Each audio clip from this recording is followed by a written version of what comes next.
Salut, c'est Mick. On se retrouve dans ce nouveau tutoriel. C'est vrai que ça faisait longtemps que j'avais plus fait de tutoriel de retouche photo, mais je vais remédier à ça. Pour ce tutoriel, j'ai pris une image que j'ai réalisée lors d'un des derniers vlogs photos que j'ai fait sur la chaîne. Donc vous pouvez retrouver cet épisode sur la fiche ici au-dessus où je vous mets un lien dans la description. Donc je vais vous montrer pas à pas comment à partir d'une image comme celle-ci, j'obtiens un rendu comme celui-là.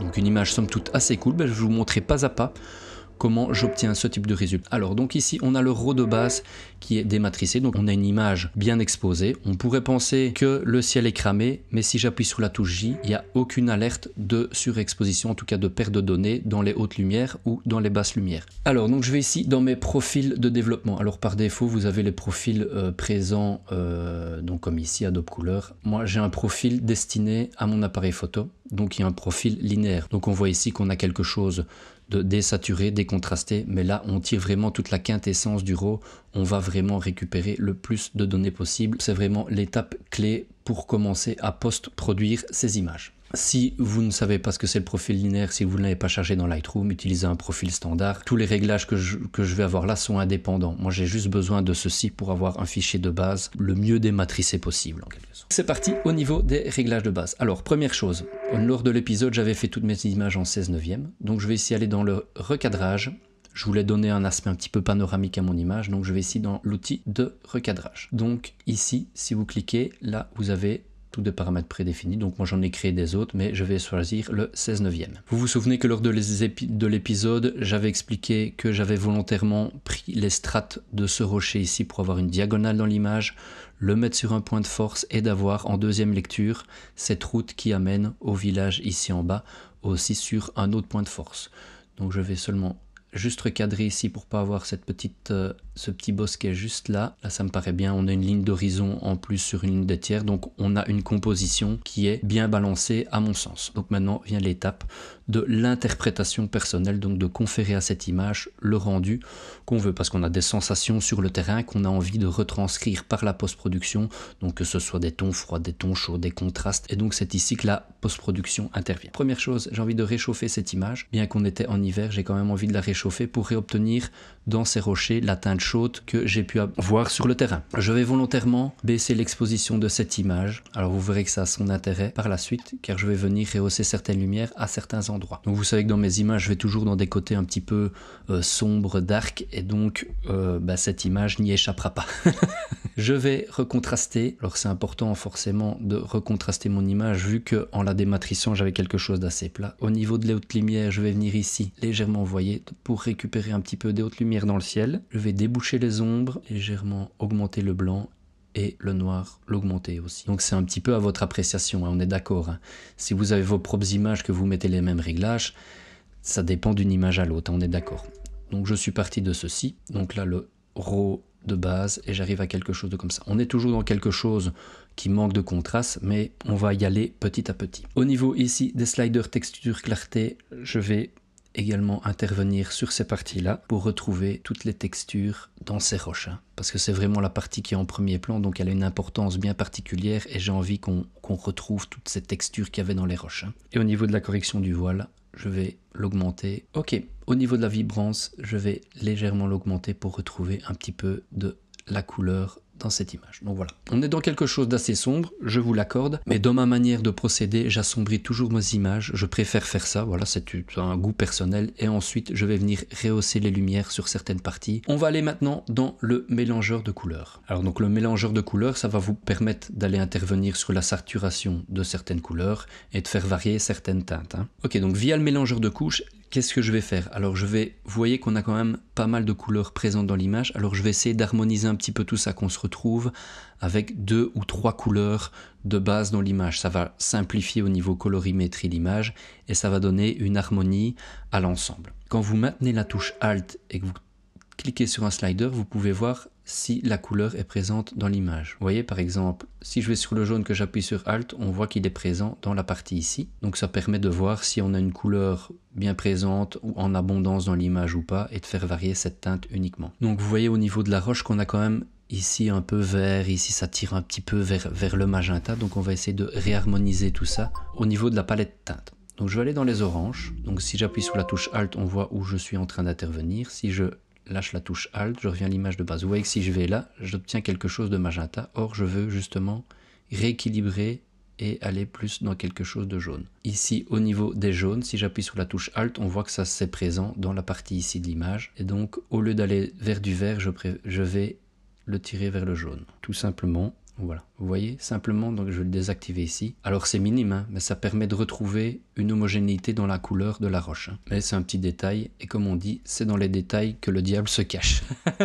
Donc vous voyez que j'y vais avec parcimonie. Hein. Le tout, c'est pas non plus de faire virer l'ensemble des couleurs, mais de réhomogénéiser. Ah, j'y suis arrivé. La colorimétrie de l'image. Alors, au niveau des effets, je vais déjà opérer un léger vignettage pour recentrer le regard sur la partie centrale de mon image. Donc, vous voyez, par rapport au débarre, là, on obtient... Alors, c'est bien de dézoomer de temps en temps pour voir un petit peu le rendu. On obtient vraiment quelque chose d'assez sombre, comme je l'aime. Ensuite, je vais aller dans l'onglet étalonnage et je vais ici un petit peu agir au niveau des bleus. Donc, ce que je fais toujours quand j'agis au niveau de l'étalonnage, je vais dans l'extrême pour voir vraiment où ça agit dans l'image et ensuite je reviens et j'y vais progressivement. Donc vous voyez qu'ici ça va surtout agir. Regardez, je retrouve du bleu dans le ciel et on retrouve une teinte assez chaude comme ça sur ce rocher qui est au premier plan. Voilà pour les retouches de base. Rien de bien sorcier jusque maintenant. Et bien on va continuer pas à pas à post-traiter cette image.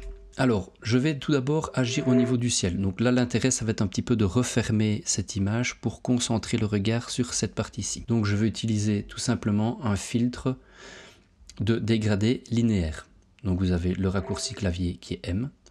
Donc j'appuie sur M, je vais tirer un dégradé sur le ciel ici. Et comme ma volonté d'aller dans une image assez sombre, je vais diminuer la luminosité de cette partie de ciel en haut. Recontraster un petit peu. Donc vous voyez que je récupère tous les détails. Hein. Donc par rapport à une image que j'avais comme ceci, où on pourrait penser que le ciel est surexposé, ben, on retrouve toutes les informations. Je vais le dupliquer, donc vous cliquez sur les trois petits points ici, dupliquer le masque 1, et je vais le remonter. Vous voyez comment ici, avec deux simples dégradés linéaires, on donne une atmosphère bien particulière à cette image. Je vais en faire un ici en bas, donc j'appuie toujours sur la touche M, je tire mon dégradé, et je vais diminuer légèrement l'exposition, qu'on ressente le regard ici. Alors on a une image quand même assez terne, j'ai envie de retrouver du contraste, en tout cas au niveau des points d'intérêt dans l'image.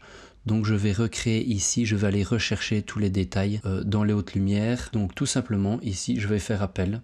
Donc vous cliquez sur le petit plus ici et vous avez le dégradé radial. Ou alors vous appuyez sur la touche Maj M. Je vais faire mon dégradé radial ici et je vais augmenter l'exposition de cette partie-là. Vous voyez, il faut trouver le juste milieu. Et je vais toucher ici tout simplement sur le slider noir. Vous voyez l'effet? Donc je vais volontairement l'amplifier. Donc ça va créer un petit peu cette atmosphère ici qui est, à mon sens, très très intéressante au niveau de cette image et au niveau de l'ambiance que j'ai envie de lui conférer. Je peux coloriser ceci. J'ai envie vraiment d'harmoniser, d'avoir une couleur qui réponde à cet avant-plan. Donc je peux augmenter ici. Je vais simplement amener une petite touche chaude. Voilà, tout léger. On est déjà pas mal avancé, il me semble. Hein. On arrive à l'étape finale. Donc on va fignoler cette image. Et là, on va un petit peu jouer au peintre. Donc je vais aller chercher ici. J'appuie sur le petit plus. Je prends le pinceau ou vous appuyez sur la touche K. Qu'est-ce que je vais faire au niveau du pinceau? Maintenant, je vais venir révéler les éléments, c'est-à-dire que je vais les redonner de la luminosité aux parties que j'ai envie de mettre en évidence dans mon image. Donc, je prends un pinceau. Ça, c'est un petit peu les choix de chacun. Moi, je laisse une densité à fond, mais un débit à 30. Comme ça, au fur et à mesure que vous allez passer, ça va rajouter un petit peu de densité à l'endroit. Ça permet de ne pas avoir un effet à 100% sur l'entièreté de où vous allez peindre. Donc, pour afficher l'incrustation, vous appuyez sur la touche O. Hein. Donc l'incrustation, donc vous voyez, je vais peindre une première fois, vous voyez qu'il y a une certaine opacité. Si je repeins dessus, ça devient de plus en plus rouge. Donc ça vous permet un petit peu d'étaler votre retouche plutôt que d'avoir, si je mets le débit à fond directement, vous voyez. Donc là, les réglages que vous allez opérer seront à 100%, tandis qu'ici on a une progressivité dans les coups de pinceau qu'on va donner. J'ai remis mon débit comme il était tout à l'heure, donc j'ai dit que je voulais augmenter la luminosité des parties sur lesquelles j'ai envie d'attirer l'attention dans l'image. Je vais légèrement amener un petit peu de contraste aussi dans ces parties-là. Et comme je vais opérer dans un premier temps sur le rocher ici en avant-plan, je vais lui redonner un petit peu de texture et de la clarté pour avoir vraiment du détail dans ces parties-là. Et on est parti, donc tout simplement, vous voyez, déjà rien que ça. Regardez un petit peu l'effet que ce coup de pinceau a sur l'élément. Je vais redonner un petit peu de lumière sur ces parties de rocher. Alors donc, comme je vous l'ai dit, on est sur un objet tridimensionnel, donc ça n'a pas sens que j'aille dans la partie ombragée ici, redonner de la lumière, on est bien d'accord.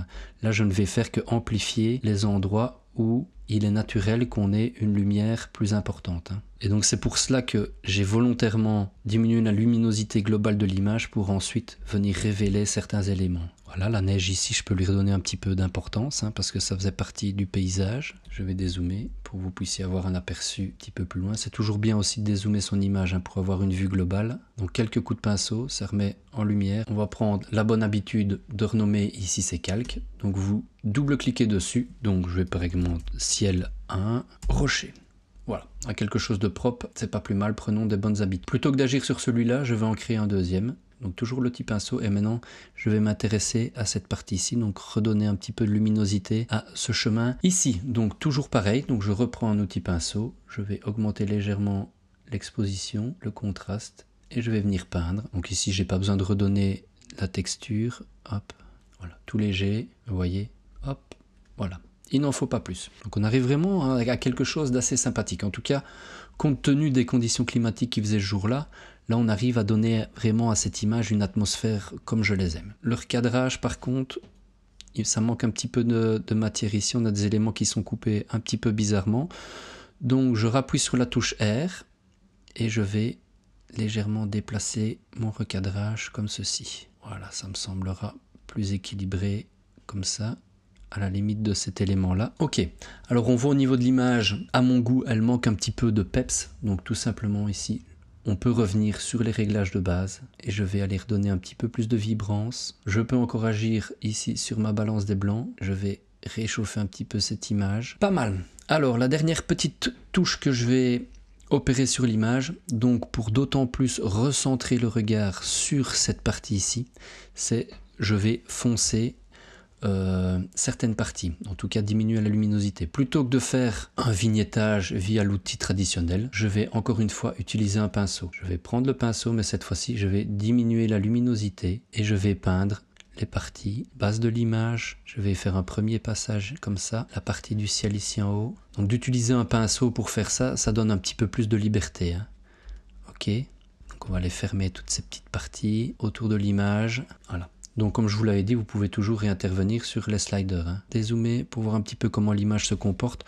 Donc vous voyez, quand vous dézoomez, vous voyez clairement, hop, toute cette partie-là qui est plus claire. Donc on voit vraiment qu'on a quelque chose d'équilibré au niveau colorimétrique et on a ici vraiment un beau sens de lecture.